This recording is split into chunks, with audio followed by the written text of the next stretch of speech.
morning, ladies and gentlemen, and welcome to the Simply Sarah Show. My name is Sarah Tuck, and I will be your host for this morning. And please don't forget to like, share, and subscribe at the end of the show.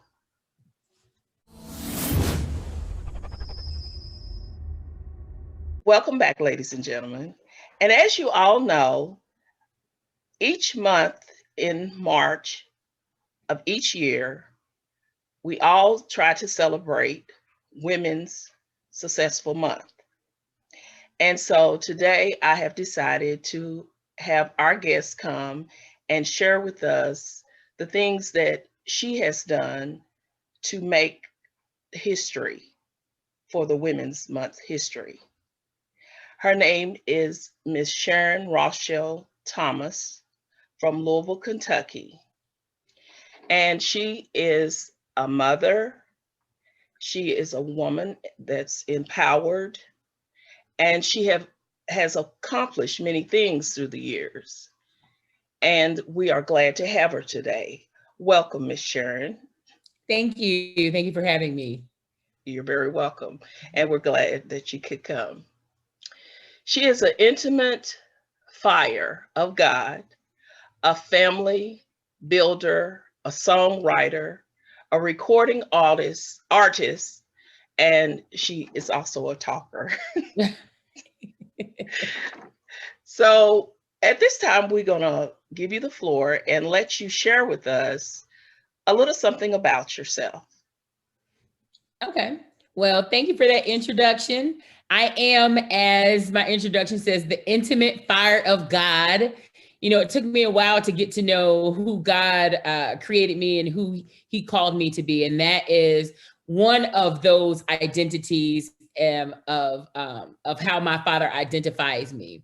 And so with that comes, I love connection. I love being intimate and connected with God and with others. And so that's reflected in all of the things that I do. As you stated earlier, I am a gospel artist. So I've recorded 5 projects. I'm also a business owner. Me and my husband, we run a business. We run several businesses. One being one of our music company. So we have Parisian Music, and we also have Kalima Care Family Services, which is a foster care and adoption agency. So we place children in homes. We recruit families, and we find families that put children in homes. So I do quite a few things, but all of it goes back to the center of who I am, who God created me to be as the intimate fire of God, as his chosen daughter. I'm called to carry and release a sound of victory. And so I love to do that in the spaces that God has placed me.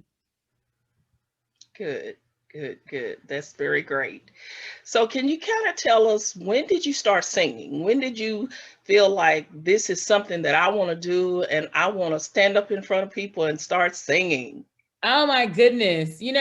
Well, I'm from North Carolina, and everybody in North Carolina sings. I always say that. My mom taught me, open your mouth and sing, let it out. So I've been singing as long as I know. I didn't always, apparently, when I was little, though, I didn't sound good because I'm told stories that they be like, shh, shh. I was just really loud. I like to be loud and sing when I was younger. And they'd be like, let her sing. She don't sound good, but let her sing. But eventually one day it turned into something like, they were like, whoa, she really can sing. And so I did a talent show at school, and I didn't tell any of my family I was in a talent show. And the principal ended up calling my mom and saying, Mrs. Williams, you're always at school supporting your daughter. She was in a talent show today and you weren't here. My mom was like, what? She was in a talent show. And then the principal told her, well, don't worry, we're running the same show tomorrow. So it's 2 days in a row. Come tomorrow. So she came and she stood at the back of the cafeteria, peeking in the door as I sang. And then she was like, oh, you really sing. And so from that moment, she always started, she was always pushing me to sing, but she was like, whoa, she really sings. And so she pushed me to sing. And so I think a turning point for me when I thought this could be something, there could be something to this, was when I was in middle school.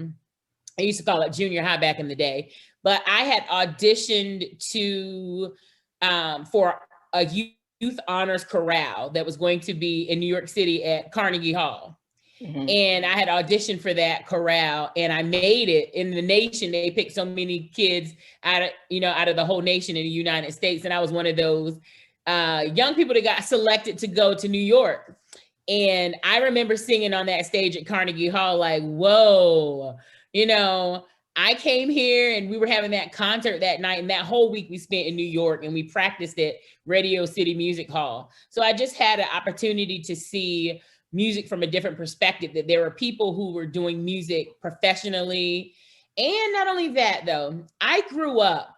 So in North Carolina, where I grew up, I was surrounded by a lot of groups, mostly quartet groups, but they all had albums. So seeing that growing up, I saw the possibility of, even though it wasn't initially a desire of mine to record early on, maybe once, me and a friend started a girl group, and we were like, we should record.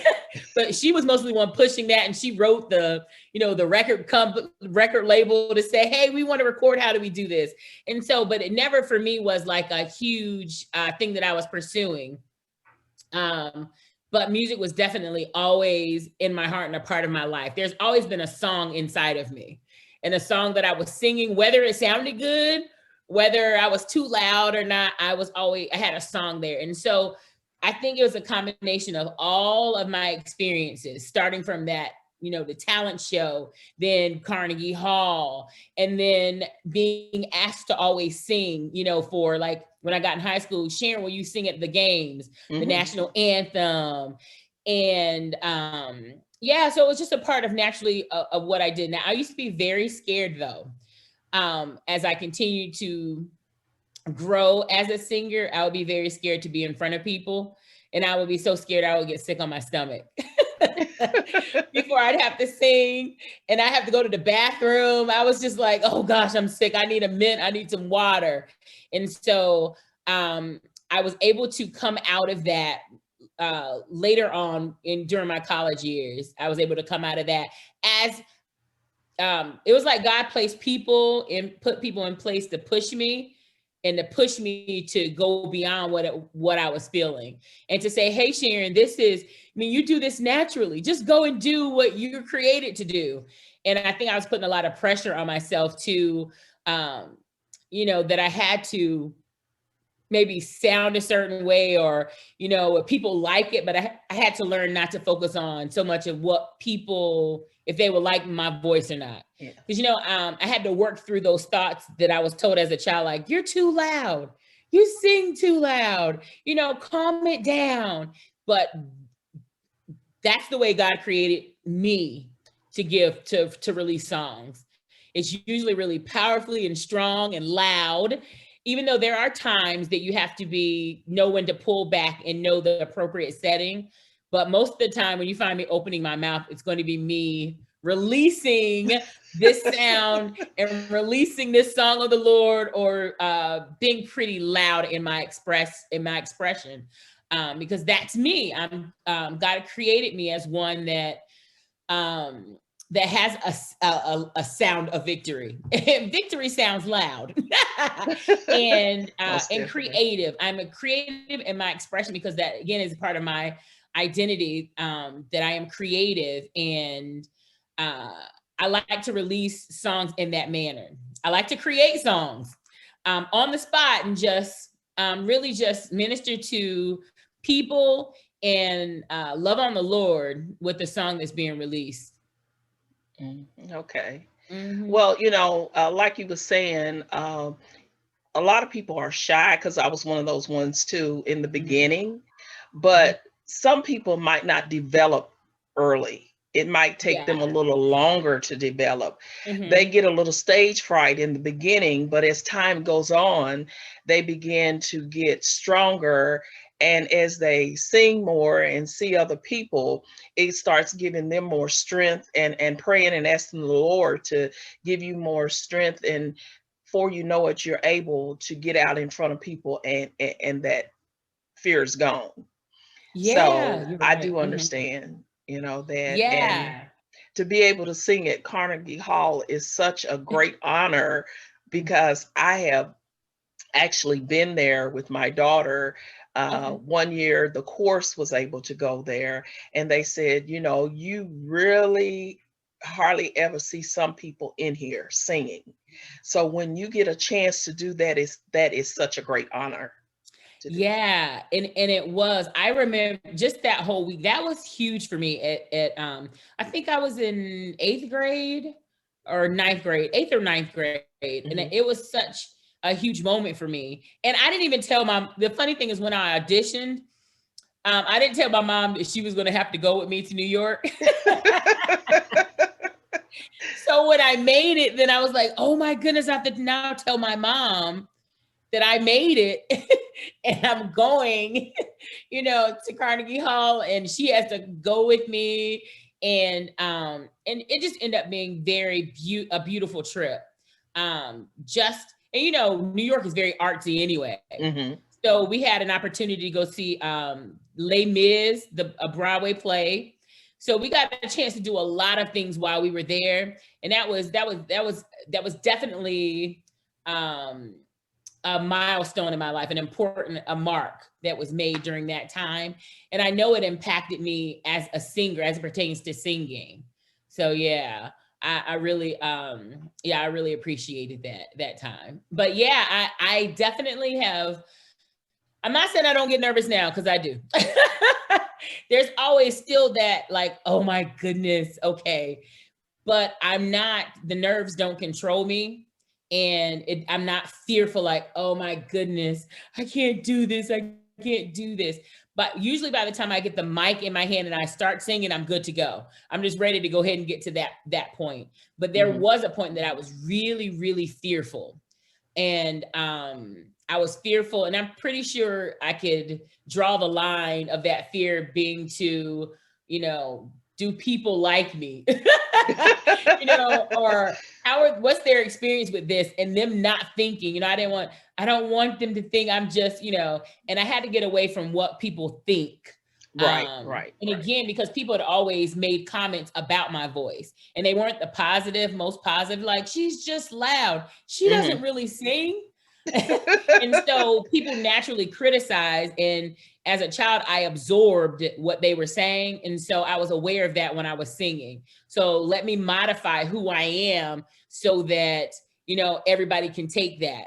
And I don't think, and I know you talked about this month being like, it's the International Women's Month Mhm. and celebrating women. I think sometimes, um, we can do that, is pull ourselves back, if we're like the creatives, pull ourselves back to make sure everyone is comfortable. Right. But we are to do what God has given us, and release that. And it will make some people uncomfortable. People will criticize, but that's a part of it. And we still have to be able to walk forward and walk into what God has called us to, even with that being present. And so I had to learn how to navigate that. And once I did, I was like, okay, God called me to do this, and it's God Amen. pleased. So when Mhm. I do a specific thing, I walk away saying, Lord, did that please you? You got anything, what you got to say about this, Lord? What you have to say? And to listen to him and what he has to say. And most of the time he's like, I'm pleased. And then other times he's like, well, I wanted you to do this, but you did this. Let's work on this because you didn't follow me here. Just having that conversation and listening to him versus internalizing what someone else may say. And as I continue to grow and advance, and as people become more aware of my music and ministry, that puts me in the place of experiencing more criticism, Mhm. especially with social media. You Right, know, right. people are very vocal, but I'm glad that I've walked through that previously, having already worked that out, that I don't have to feel like I am a slave to what others think and their opinions. And so my nerves are usually, they're pretty calm, even though I still have that initial, like, okay, because I want to approach it, approach it the right way. Yeah. Yeah. Well, I think we all go through that of being a little nervous. And not only that, like you said, sometimes the media can be, some people in it can be very cruel in what they say. They don't think, and they say things to bash you to the point that it discourages some people. But Mm-hmm. like you said, we have to stay strong and united to where we can say, God gave this to me and I'm going to do it. Yeah. So long as we keep that state of mind, we're going to Mhm. make it. We're going to make it. Yeah. Yeah. I totally agree. I totally agree. Yeah. Just to keep walking and keep focused on what it is, the assignment and what Right, God has right, placed before us, and not to deviate from that based upon how we may feel. Now, feelings, that's data. If right. you feel a certain way, it's giving an indicator that something we need to pay attention to, but not to be led by like, oh, I'm not going to do this because Yeah, yeah. this makes me And feel. we're all are human. So, Mhm. that's just the human side of us, you Yeah. know. hmm Yeah. So I noticed that you have an album out, Decrease and Decree. Can you tell us something about that? Yes, Declaring Decree Live. So it released on January 1st of this year. Although I recorded it a couple of years ago in December, 2 years ago, December, and we just decided to release it. I had been waiting for. In the beginning, there were little things that had stopped us from putting it out that needed to be corrected, as far as just different things we ran into, hmm and then at some point I thought, oh, let me wait for this, because I had released another single, and then I was like, well, let me wait until this, and let me wait, and then it became now I have this album I never released. And I decided at the end of 2020, which was a year, I said, I'm just going to release this album. I'm going to put this information in here, and if it goes through, then that's when I'm going to release it. I'm not going to wait for a moment. I'm going to release it. And the purpose of that album is to just get people saying the words and declaring the word of the Lord over their life, to repeat what his word said. So it's full of opportunities for people to make declarations over their life according to the word of the Lord. And it was an album, just it's full of just worship and the time of declaring, like there's songs about I plead the blood, and being covered by the blood. There's a song called Song of Victory, where it's declaring, I am strong when I am weak, because that's what the scripture says. I am strong when I am weak. So just making those declarations, in Christ, there's no defeat, there's only victory. And so I really enjoyed the night. It was a live recording that we recorded that, but to have the opportunity to release it, and people have been responding like, why were you holding this so long? I did a pre-release. So some people had pre-release copies, but when people actually heard it, they were like, oh my goodness, you held this too long. Excuse me. So I've been really excited to see how that's been impacting people. Okay. Well, good. Well, we want you to hold that thought right for a few minutes, and we're going to take a quick break, and we'll be right back. Shake me, mold me, take it away, Father, I pray, the things that hinder me. Lord, shake me and mold me, rebuild and cover me. Your love is forever, you're everything I need. Lately there's been too much of me and not enough of what I need.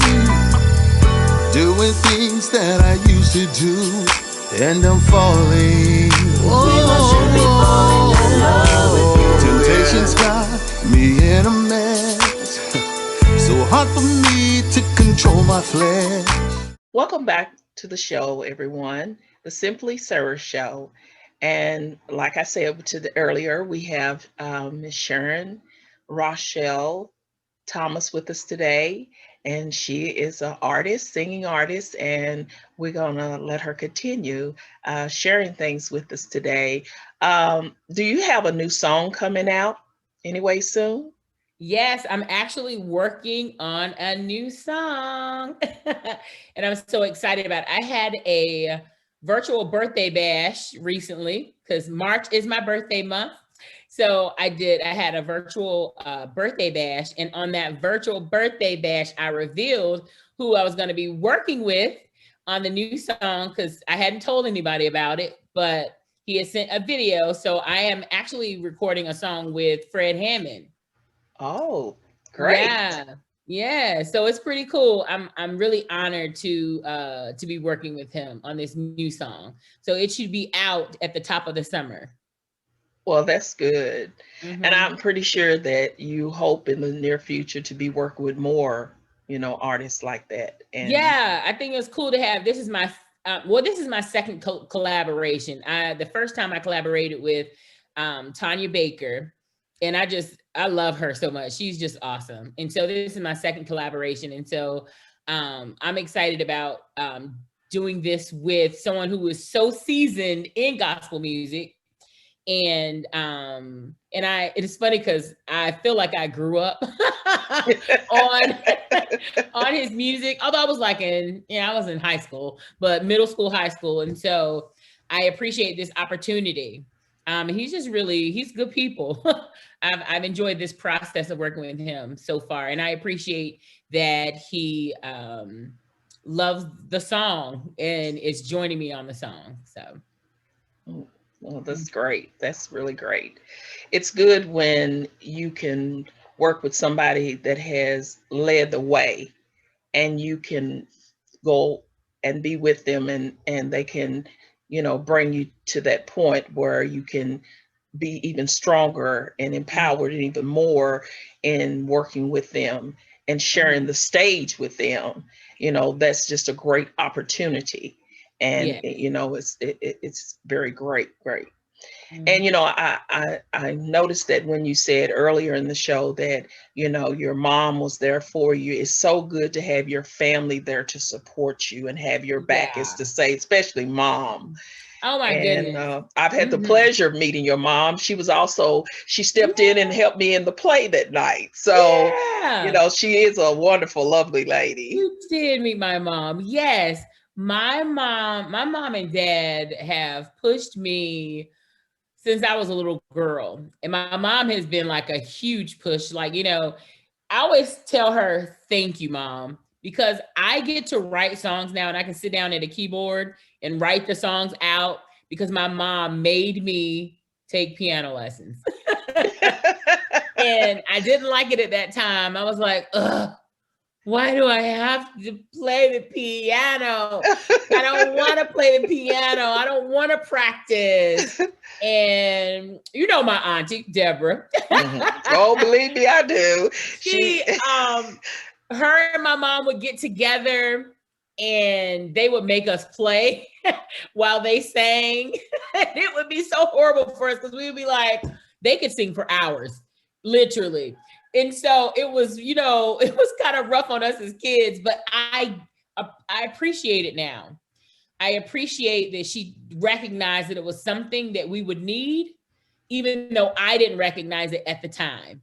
And so I definitely am appreciative that my parents pushed us to do that, to sing. They had us playing for the choirs at church when we were younger, and I didn't like that either because I had to practice. And but now I appreciate it because when I hear something in my head or melody in my head or something I'm trying to work out, I can go and sit down at the keys and work it out and play.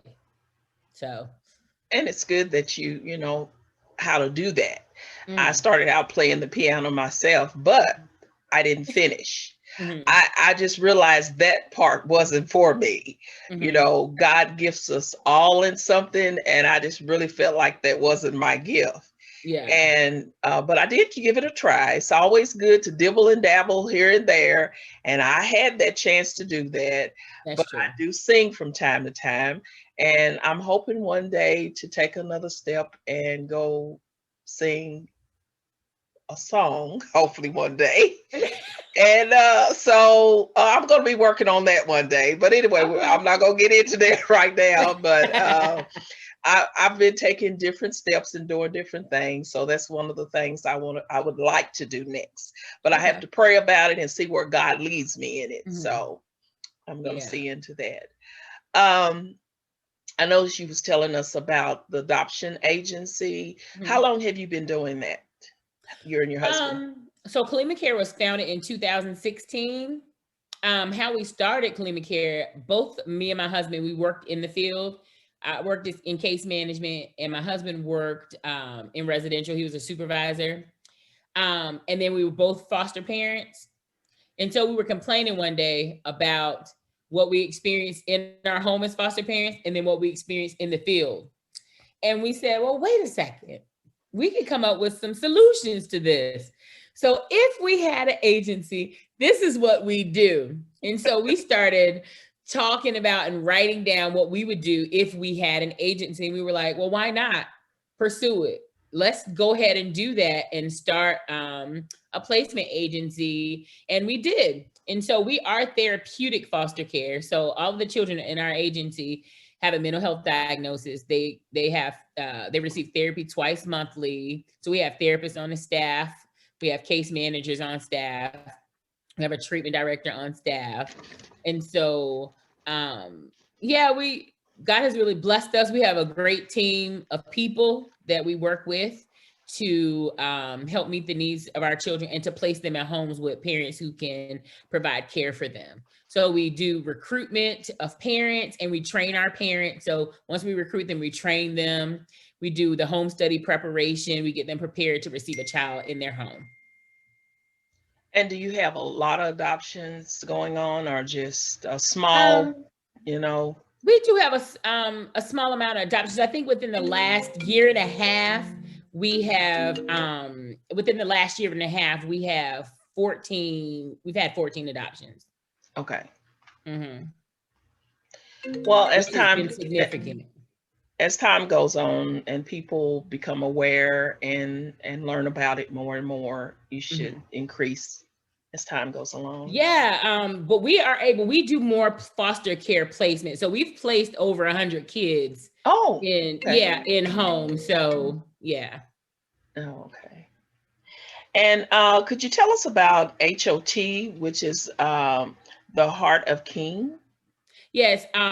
So it's Hot K, which is Heart of the King online, which is an intimate school of worship that I started because a lot of people reach out saying, hey, I want to have an intimate connection with the Lord or a deeper connection with Holy Spirit. And so Hot K, people feel like, oh, I don't have the same experience that other people have had. And I just want to help people find their authentic way of connecting with the Lord and experiencing connection with the Lord in worship when they're at home. Because sometimes people feel like, well, I'm not having the same experience as someone else while we're in church. That's what I was getting ready to say. A lot of people might think they have to wait till they get to church. Yeah, they're having these experiences. And I want to have experience like that. Or then when they go home, they have a difficulty, communicating with the Lord.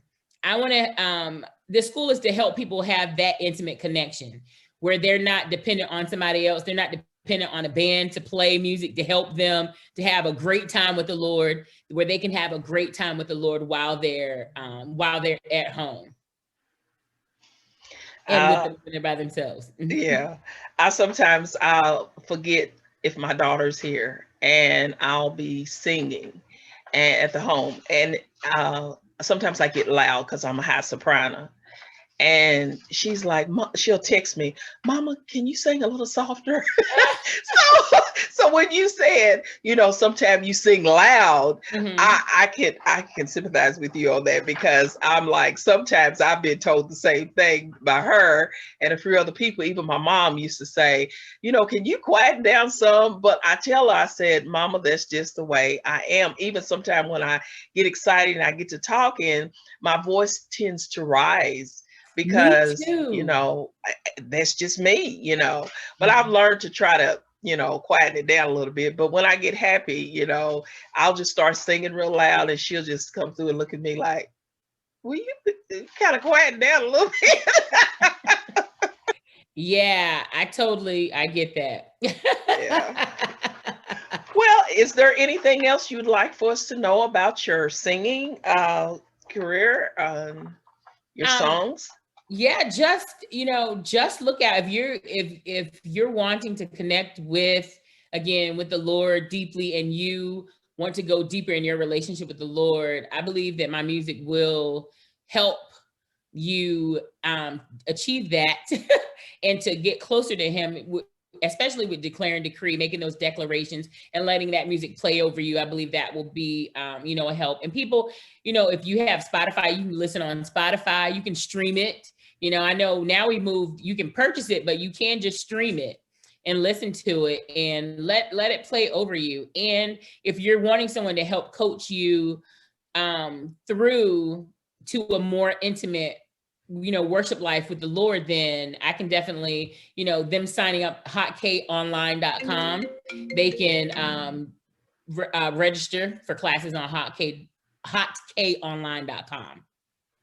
Okay. For more information, or you can visit my website at SharonRoshell.com. So there are a couple of ways you can get in contact with me. Okay. So that would be the advice, if someone wanted to go in gospel singing like you are, that you would just have them to contact you, or would you have some other things that you would like for them to share, or You said if they if they wanted to start it.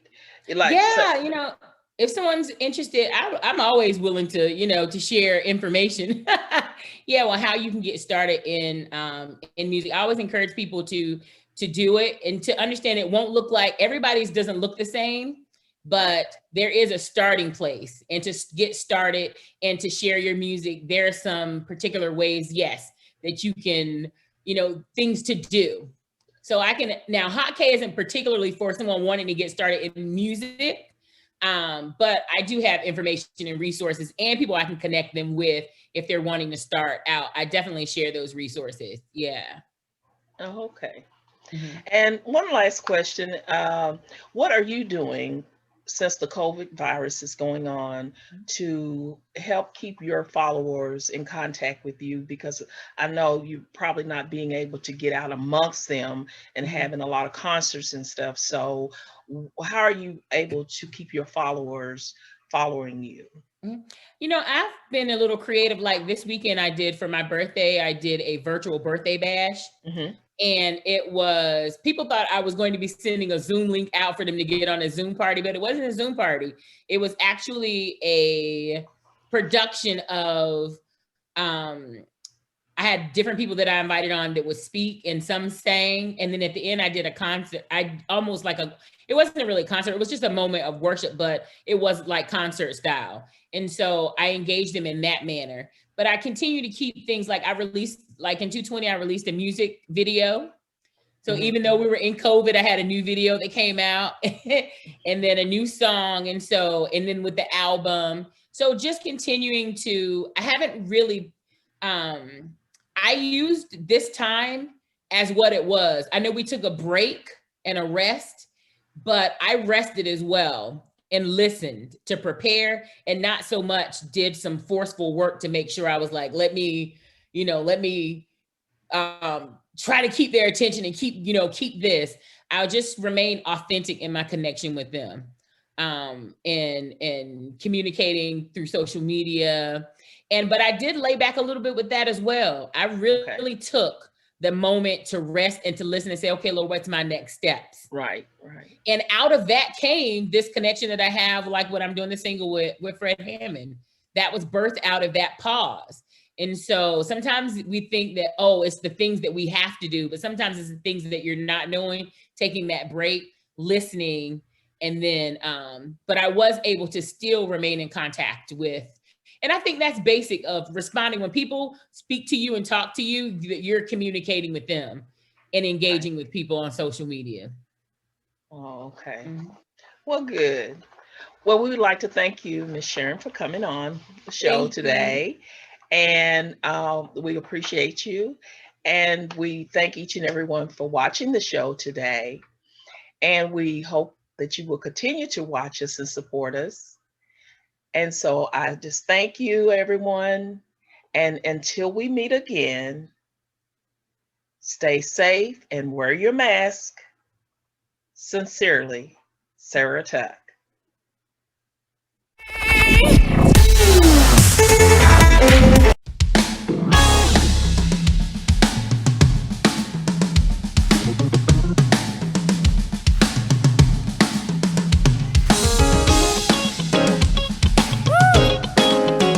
That's right, you can put your hands together right there.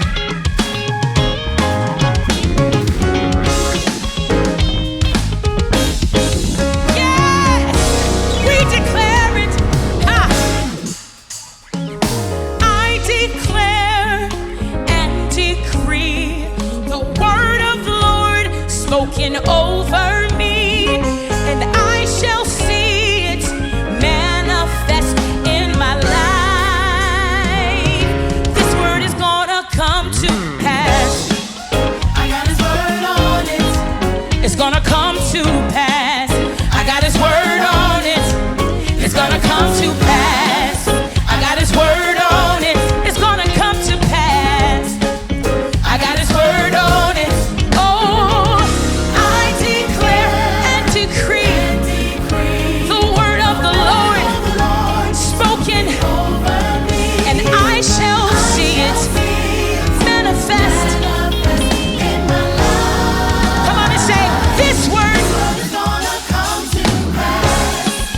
I got his word on it.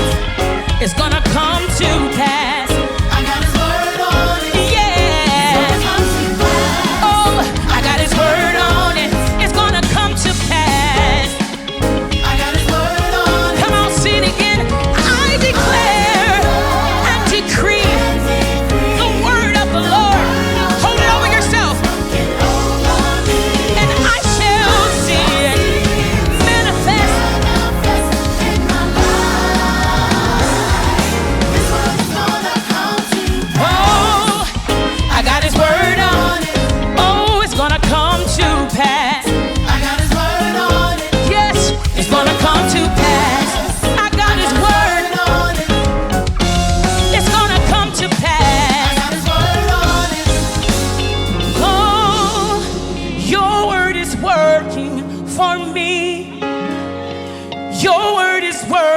For me, I believe you say your word is working for me.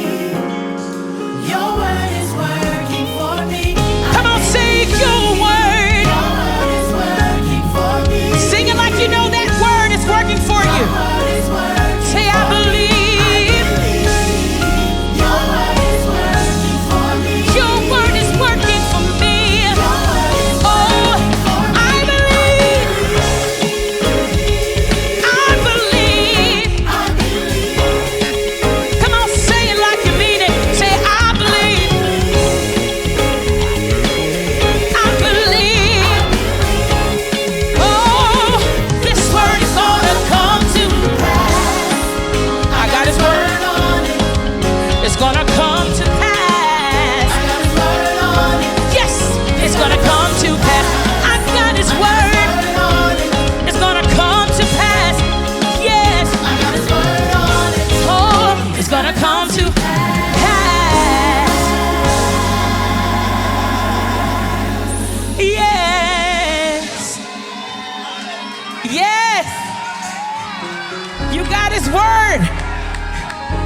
You got it.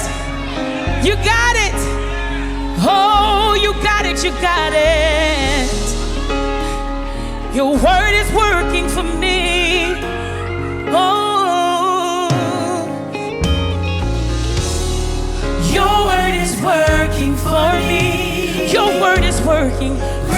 to pass things by faith I've received. Your word is working for me. It's working for me. Bringing to pass things by faith I've received. Your word is working for me. Bringing to pass